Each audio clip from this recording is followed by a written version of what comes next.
Assalamualaikum warahmatullahi wabarakatuh. Salam, Om Swastiastu, Namo Buddhaya, salam kebajikan, salam sejahtera bagi kita semua.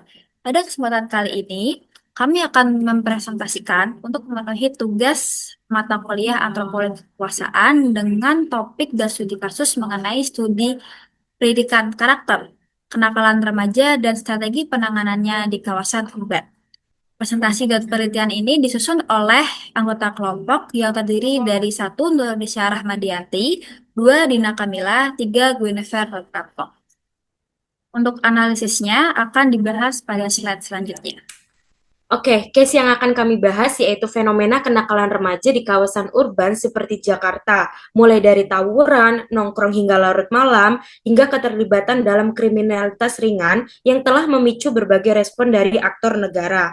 Dalam konteks ini, kami membandingkan dua pendekatan kebijakan yang kontras. Yang pertama, kebijakan militeristik yang diusulkan oleh Gubernur Jawa Barat Deddy Mulyadi dengan mengirimkan remaja ke barak militer untuk pembinaan karakter. Dan pendekatan yang kedua, ada pendekatan preventif edukatif yang diusulkan oleh Gubernur DKI Jakarta Pramono Anung yang menekankan edukasi, pengawasan, dan penciptaan ruang-ruang sosial positif bagi para remaja.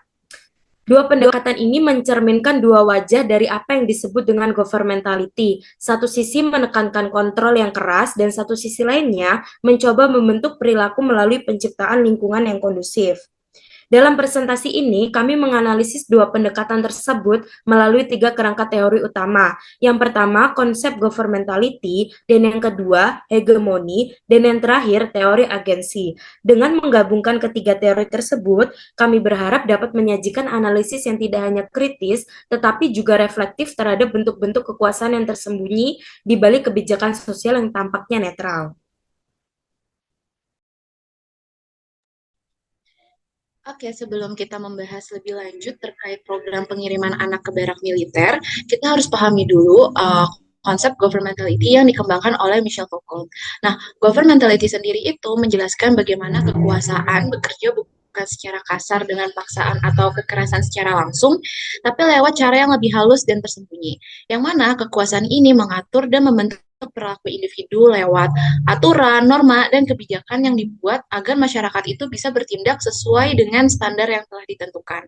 Nah, dalam konteks ini, pengiriman anak-anak ke barak militer itu bisa dipahami sebagai bentuk governmentality, yaitu suatu cara kekuasaan untuk membentuk dan mengatur anak-anak agar menjadi warga negara yang disiplin, patuh, dan sesuai dengan standar moral dan sosial yang diharapkan oleh pemerintah atau tokoh yang berkuasa.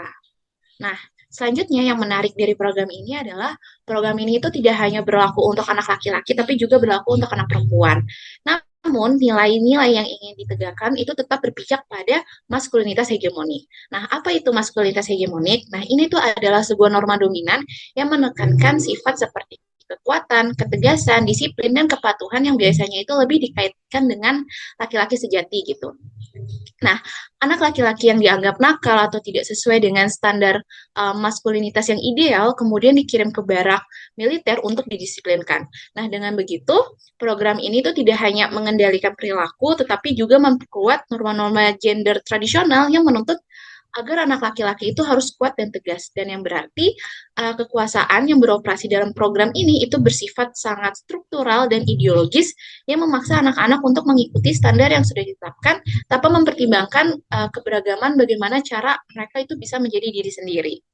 Program ini tuh juga berpotensi menciptakan diskriminasi gender dan memperkuat stigma sosial. Karena dengan menegakkan satu norma sosial yang dominan, yaitu maskulinitas hegemonik, anak-anak yang tidak sesuai dengan norma tersebut, terutama anak laki-laki, itu akan dianggap bermasalah atau berbeda gitu. Dan yang pasti, hal ini tuh akan menimbulkan tekanan psikologis yang pastinya bisa berdampak buruk pada perkembangan mereka, terutama jika kebutuhan emosional dan konteks keluarga mereka itu tidak diperhatikan. Kalaupun program seperti ini tidak memperhatikan perbedaan tiap anak dan memaksa semua anak harus sama seperti aturan, maka anak-anak tuh bisa mengalami marginalisasi sosial dan tidak punya kesempatan untuk berkembang sesuai kemampuan dan keunikannya masing-masing. Kita juga dapat memahami permasalahan ini melalui konsep yang dicanangkan oleh Gramsci mengenai hegemonik. Hegemoni sendiri bukan hanya mengenai soal dominasi kekuasaan secara fisik ataupun politik, melainkan juga sebuah proses penyebaran ideologi yang membuat masyarakat secara luas menerima norma dan nilai yang dikendalikan oleh kelompok dominan. Dalam proses ini, norma maskulinitas tradisional menjadi ideologi dominan yang dipegang oleh kelompok berjuasi ataupun elit yang berkuasa. Nah, di sini merupakan state atau pemerintah. Pengiriman anak-anak yang tidak memenuhi standar maskulinitas tradisional ke barak militer ini mencerminkan strategi hegemonik untuk memperkuat norma sosial tersebut. Dengan mendisiplinkan anak-anak melalui pendidikan militer yang otoriter, negara mencoba menanamkan nilai-nilai maskulinitas dominan sebagai norma yang wajib untuk diikuti. Menariknya, meskipun sasaran utama adalah anak laki-laki yang dianggap tidak maskulin, kebijakan ini juga melibatkan adanya anak perempuan. Salah satu remaja perempuan bahkan mengungkapkan bahwa saat ia tinggal di barak militer itu memberinya rasa aman dibandingkan di dalam rumah ia yang penuh konflik. Nah, hal ini sendiri menunjukkan bahwa adanya hegemoni melalui ideologi maskulinitas itu membentuk konstruksi sosial terhadap anak perempuan, di mana memaksa mereka menyesuaikan diri dengan nilai kedisiplinan militeristik yang sama. Dalam proses internalisasinya, ini juga sangat penting untuk dipahami, karena anak-anak mulai memahami dan menerima ideologi dominan tanpa mempertanyakannya, bahkan jika mereka tidak sepenuhnya mengerti ataupun setuju. Gramsci sendiri menyebut bahwa proses ini sebagai ideologi dominan dalam bentuk common sense atau akal sehat yang diterima secara luas. Dalam konteks kebijakan ini, kita seharusnya melihat bahwa bagaimana diskriminasi berbasis gender ini ditegakkan secara sistemik oleh governmentality, memperkuat stereotip bahwa laki-laki harus kuat, dominan, dan penuh otoritas. Institusi sosial seperti militer berperan sebagai agen hegemoni yang menguatkan norma maskulinitas tradisional dengan cara mendisiplinkan, bahkan melalui kekerasan fisik ataupun mental. Oke, selanjutnya kita beralih ke konsep penting dari Sherry Otner tentang agensi anak. Nah, biasanya anak itu kan cuman hanya mengikuti aturan yang sudah ditetapkan atau yang sudah dibuat oleh orang dewasa atau sistem sosial gitu. Tapi menurut Otner sendiri itu adalah hal yang salah. Anak-anak itu pada dasarnya adalah subjek aktif, artinya mereka itu punya kemampuan untuk membuat keputusan sendiri, ikut berperan dalam membentuk kehidupan mereka, dan bisa mempengaruhi lingkungan di sekitar mereka. Jadi, meskipun ada aturan atau batasan dari masyarakat, anak-anak tuh tetap punya ruang untuk bernegosiasi dengan aturan tersebut gitu. Dan mereka bisa menentukan siapa diri mereka dan bagaimana masa depan mereka, bukan hanya sekedar ikut-ikutan aturan tanpa berpikir panjang. Oke, lalu Otner sendiri itu juga menjelaskan bahwa agensi itu ada dua bentuk utama yang perlu kita pahami. Nah, yang pertama itu ada agensi resistensi, yaitu ketika seorang anak melawan aturan atau sistem yang menindas mereka. Dan yang kedua itu ada agensi proyek, yaitu usaha seseorang untuk membangun kehidupan dan mewujudkan impiannya walaupun ada banyak hambatan dan keterbatasan di sekitar mereka. Jadi dari dua bentuk ini tuh kita bisa melihat kalau anak-anak tuh sebenarnya tidak cuma diam dan pasif, tapi mereka tuh bisa bertindak secara kreatif dan kritis bahkan dalam situasi yang sangat membatasi diri mereka.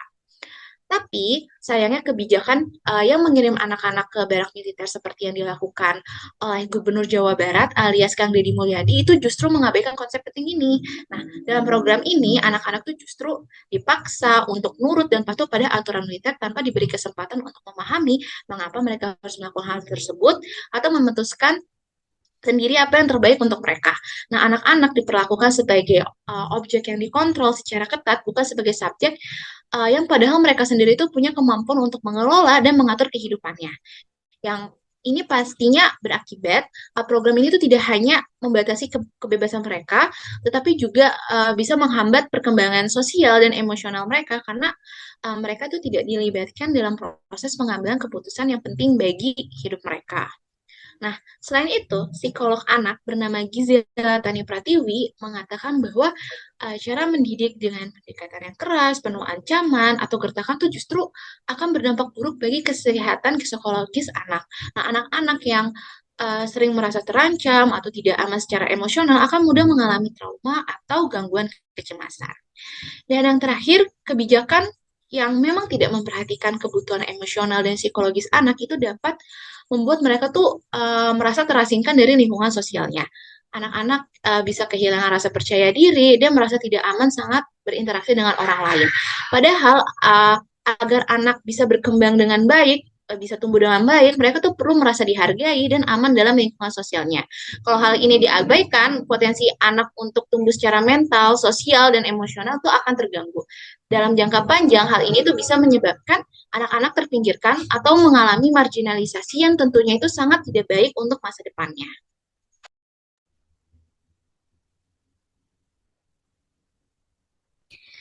Dalam berbagai kasus, pemerintah daerah seringkali mengambil kebijakan untuk menangani remaja yang dianggap menyimpang dari norma sosial. Dua contoh yang akan kita bahas adalah kebijakan Gubernur Jawa Barat Deddy Mulyadi dan kebijakan Gubernur DKI Jakarta Pramono Anung.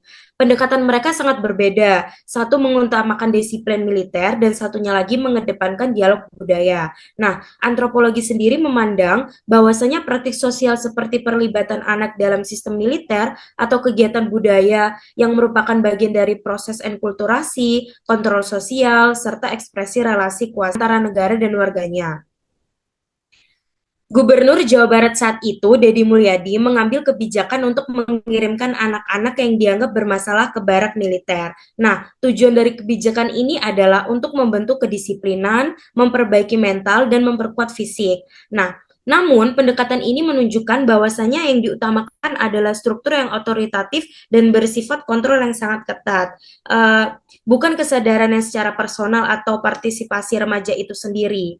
Nah, dari pendekatan militer ini menuai berbagai kritik. Salah satunya dari Mami Sri Supatmi yang menyatakan bahwa kebijakan ini beresiko menindas anak-anak dan dapat memperburuk kondisi psikologis mereka. Selain itu, pendekatan ini juga beresiko menciptakan stigma sosial bagi anak-anak yang tidak sesuai dengan norma maskulinitas yang dominan.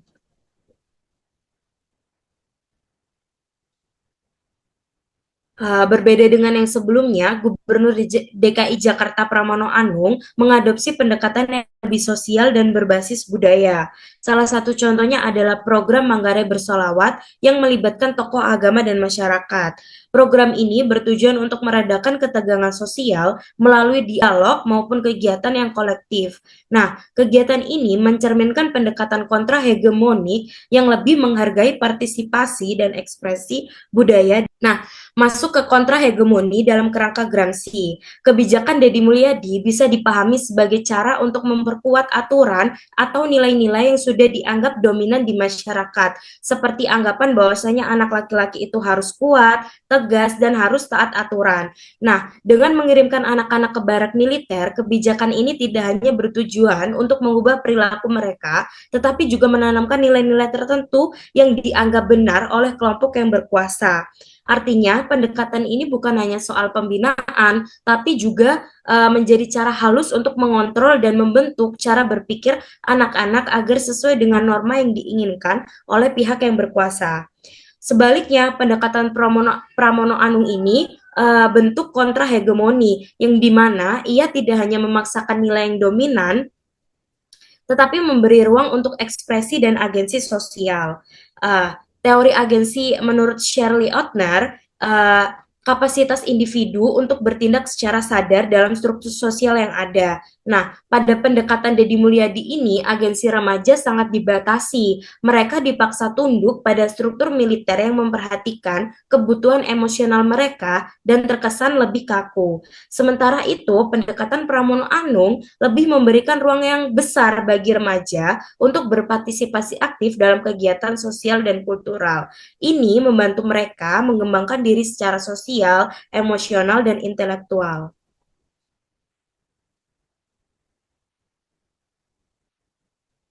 Pada akhirnya, refleksi yang kita dapatkan dari hasil penelitian studi kasus kita kali ini yaitu pendekatan yang lebih humanis dan berbasis pada hak-hak anak seperti yang diterapkan oleh Pramono Anung jelas menunjukkan bahwa pengelolaan kenakalan remaja perlu lebih fokus pada upaya pemberdayaan, bukan upaya pengendalian. Ini mengingat pentingnya pengembangan potensi remaja tanpa membatasi kebebasan dan hak mereka. Sedangkan pendidikan militeristik lebih beresiko mengabaikan nilai-nilai kemanusiaan dan mereduksi ruang bagi remaja untuk mengemukakan pendapat dan mengembangkan identitas diri mereka secara natural. Kesimpulannya, kebijakan yang berbasis pada pemberdayaan anak seperti yang diterapkan oleh Pramono Anung jelas lebih selaras dengan prinsip governmentality dan teori agensi dari Ortner, di mana ini menekankan pentingnya pemberian hak otonomi anak untuk berkembang secara positif. Sebaliknya, kebijakan militeristik Deddy Mulyadi jelas mengabaikan agensi anak itu sendiri dan lebih memperkuat adanya kontrol sosial. Hal ini berisiko menghambat perkembangan mereka serta menimbulkan dampak psikologis negatif serta trauma dan rasa ketidakamanan.